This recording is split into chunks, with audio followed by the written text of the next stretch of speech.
Jusqu'à présent, le robot industriel, c'est un robot isolé derrière une cage de protection, une sorte de monstre techno dont il vaut mieux ne pas s'approcher sous peine d'être décapité ou estropié. Efficace et terriblement productif, il faut bien reconnaître que le robot a jusqu'ici remplacé le travail humain et vidé les usines de ses ouvriers. Mais une nouvelle génération de robots arrive, qui promet de faire du robot non pas un concurrent, mais un assistant avec lequel on peut travailler sans danger. On les appelle des robots collaboratifs ou aussi des cobots. Le dernier cri de la robotique n'est pas toujours là où on pourrait le croire. Bienvenue à Denain, dans le Nord, une région qui se débat depuis la fermeture des mines et la crise de la sidérurgie pour échapper au déclin industriel. Cette fonderie a plus de 2 siècles. On l'appelle la cathédrale. On y a fabriqué des pièces pour la Tour Eiffel. Mais ici, le travail y est parfois difficile et l'arrivée d'un cobot pourrait changer la donne. Prenons par exemple les barbages. Cette tâche consiste à éliminer les bavures qui restent sur les pièces métalliques lorsqu'elles viennent d'être fondues. Un travail de précision, mais aussi un des postes les plus pénibles.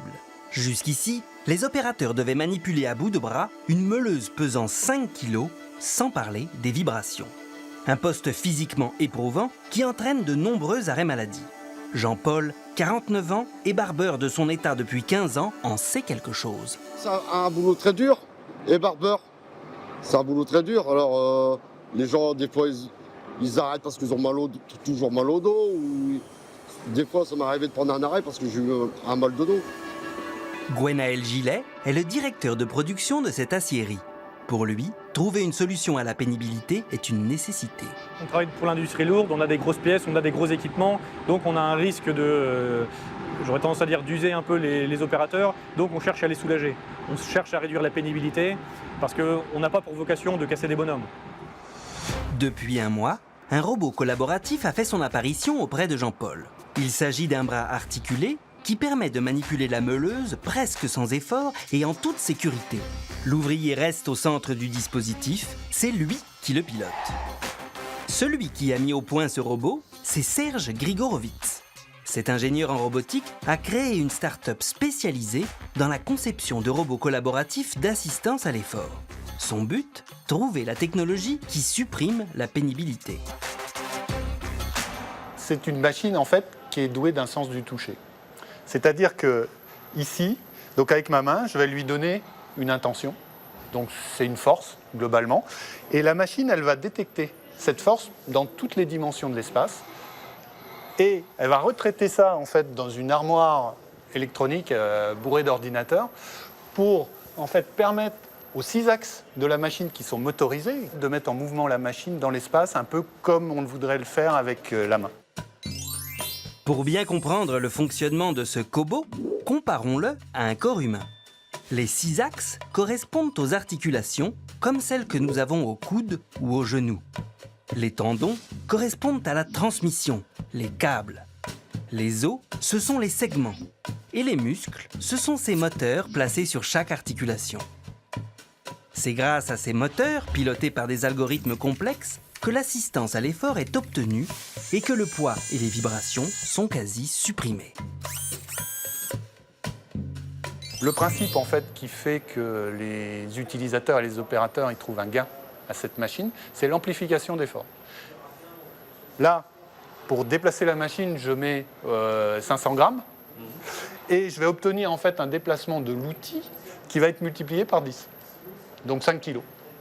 Les vibrations vont également être encaissées grâce à ce principe d'amplification.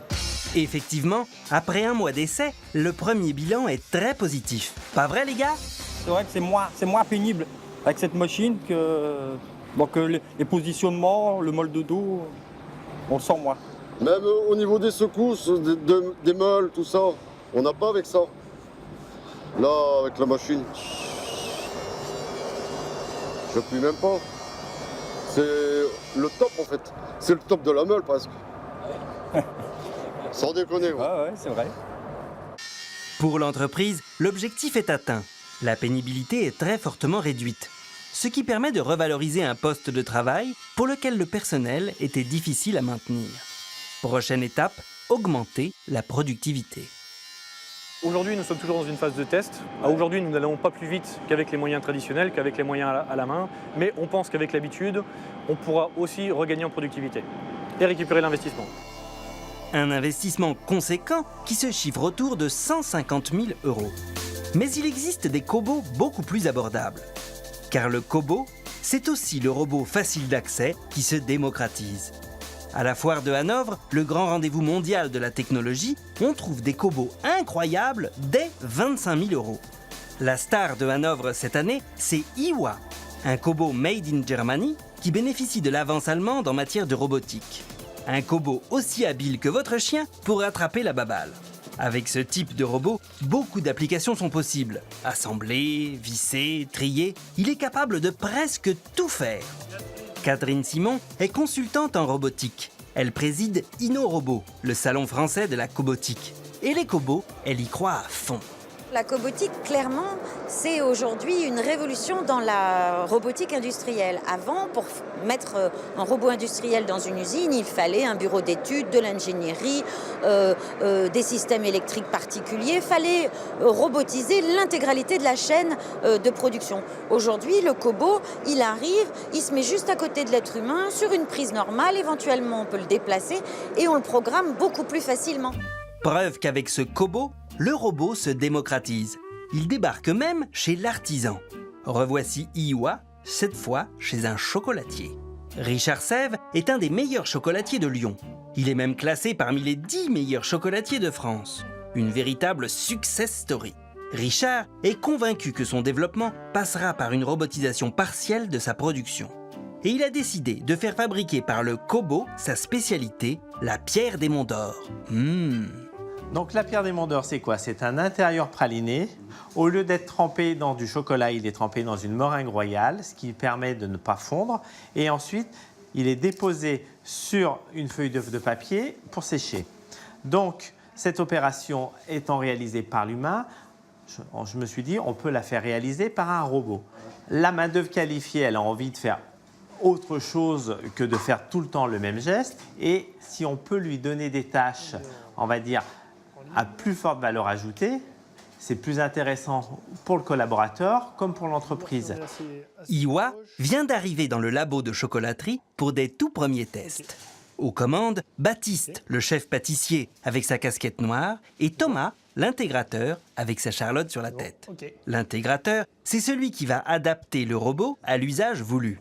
Il s'agit ici de concevoir la bonne extension au bras, en l'occurrence une fourchette, et de trouver aussi les bons paramétrages. Car ensuite, l'utilisateur doit pouvoir programmer le cobot tout seul. Et faire reproduire un geste à Iwa, c'est tout simple. C'est un enregistrement, on va enregistrer des positions, le robot va se déplacer entre ces positions, et ensuite, par contre, nous, là où il faut qu'on travaille, c'est sur affiner ces positions pour qu'elles arrivent, qu'elles soient vraiment au bon endroit pour qu'on ait ensuite le résultat qui correspond à ce que demande Baptiste. C'est comme si on prenait le bras d'un enfant qui n'a pas l'habitude, on va lui montrer, et petit à petit, il va prendre le geste. Et ben on fait la même chose avec le robot. Baptiste et Thomas vont-ils trouver la bonne méthode pour apprendre au cobot son nouveau boulot de fabricant de pierre des Monts d'Or? Et le cobot va-t-il être à la hauteur? Étape numéro 1, plonger dans le bol de meringue. Pas concluant. Étape numéro 2, retourner le biscuit pour le poser sur le plateau. Premier essai, franchement raté. Mais essai suivant, très encourageant. Bravo le cobot! La forme est bien. La forme est pas mal. Moi, je pense qu'on est pas mal. Il y a encore du boulot, mais une chose est sûre, le robot est bien collaboratif. Baptiste et Thomas ont travaillé avec lui en toute sécurité. La grosse innovation sur ce robot-là, c'est les capteurs d'effort en fait. Donc grâce, en fait, ce robot, ce qui lui permet d'être sans cage et tout ça, c'est grâce à ces capteurs-là. Donc on voit, en fait, à peine j'affleure la carcasse, et là, il est capable de détecter jusqu'à 100 grammes, en fait, ce qui permet de détecter les collisions. Et tout ça, c'est grâce à cette technologie de capteur qui permet à la fois de la collaboration et la sécurité. Robotiser l'artisanat semble paradoxal, mais pas pour Richard Sève. Aujourd'hui, la plupart des croissants qu'on achète en boulangerie sont faits à partir de préparations industrielles. Même chose pour les fonds de tarte. Notre chocolatier, qui est aussi pâtissier, en est convaincu, le robot permettra de libérer du temps pour faire des tâches que l'artisan avait laissées aux industriels. Plus de robotique dans l'artisanat, c'est plus de qualité. Donc, à mon avis, les robots ne vont pas tuer l'humain. Au contraire, ils vont tuer peut-être l'industriel. Et pourtant, si le Kobo, tout collaboratif qu'il soit, peut reproduire parfaitement le geste de Clémence, ne risque-t-il pas de menacer son poste ? Ça peut pas prendre la place d'une personne, un robot comme cela. Puis nous, on pourra peut-être faire d'autres tâches plus intéressantes. Ça permettra de faire des pierres plus rapidement, mais pas prendre la place d'un employé. Ah oui ? Vous croyez vraiment ? Pour l'instant, oui. Et après, par la suite, on verra comment ça se passe. Alors le Kobo, créateur ou destructeur d'emplois ? Vous avez ceux qui disent catastrophe, 45% de nos emplois sont menacés, et des économistes disent mais non, l'innovation et l'entrepreneuriat vont venir prendre le relais et de nouveaux postes vont être créés grâce au progrès technologique. Moi, je suis entre les deux. Je pense qu'une vingtaine de pourcents de nos postes sont menacés, mais que je pense qu'on a entre 20 et 40 ans pour regarder une nouvelle relation au travail. Parce que cette cobotique, elle n'arrive pas d'un seul coup. Elle est mise au point, elle est testée, elle automatise un certain nombre de petites tâches, mais pas tout d'un coup. Toutes les tâches vont être automatisées dans les PME comme dans les grands groupes. L'avenir, il se prépare par exemple ici. Au milieu des champs, à une vingtaine de kilomètres de Paris, sur le plateau de Saclay, une Silicon Valley française sort de terre. C'est là, au CEA, que nous avons trouvé le robot collaboratif ultime, l'exosquelette. Celui-ci s'appelle Hercule. D'abord développé pour une utilisation militaire, cet exosquelette est destiné à une tâche bien précise, le port de charge. Il est capable de porter jusqu'à 40 kg à une vitesse maximale de 5 km/h. Franck Geffard est le chef de projet de recherche.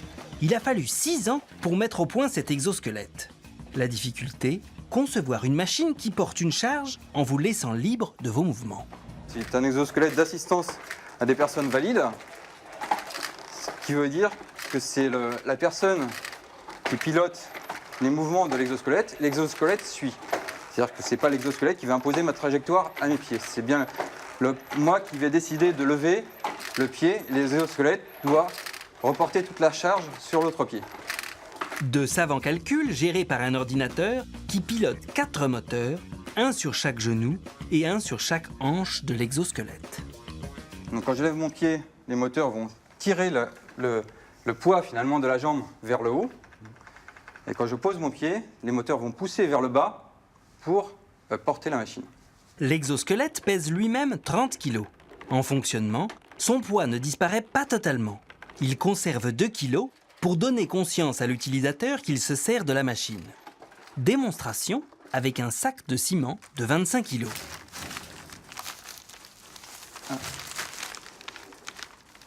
Alors, est-ce que c'est lourd ? Alors en fait, voilà. Là, je n'ai pas plus de poids que précédemment. C'est-à-dire que j'ai toujours les 2 kilos que je portais précédemment. Le sac de 25 kg, finalement, l'exo le compense totalement. Les applications dans le monde du travail peuvent être multiples, même si pour l'instant, Hercule n'en est qu'à l'état de prototype. Ici, à Genève, on a expérimenté une version adaptée à une tâche très pénible, le tirage au râteau. Pour étaler le bitume, l'opérateur doit exercer une force qui peut aller jusqu'à 70 kg. L'exosquelette est là pour compenser cet effort. Là encore, il s'agit de limiter le risque de maladies musculo-squelettiques. Saïd, tireur au râteau expérimenté, est plutôt convaincu du résultat. Le boulot qu'on fait, c'est déjà un boulot qui est ici un peu dur, parce que souvent on souffre au dos. Au début, je n'y croyais pas, mais c'est une bonne machine et puis ça va nous aider beaucoup plus tard, parce que déjà, pour pousser tout ça, donc ça nous soulage déjà un peu, ça nous facilite un peu déjà le travail déjà même. Partout dans le monde, la révolution de la cobotique est donc bien en marche. L'Allemagne a fait le choix de préserver ses industries et de les maintenir sur son territoire. Aujourd'hui, le pays est doté de 6 fois plus de robots que la France et perd pourtant beaucoup moins d'emplois industriels. Alors, les robots sont-ils une menace pour l'emploi ? pas si sûr.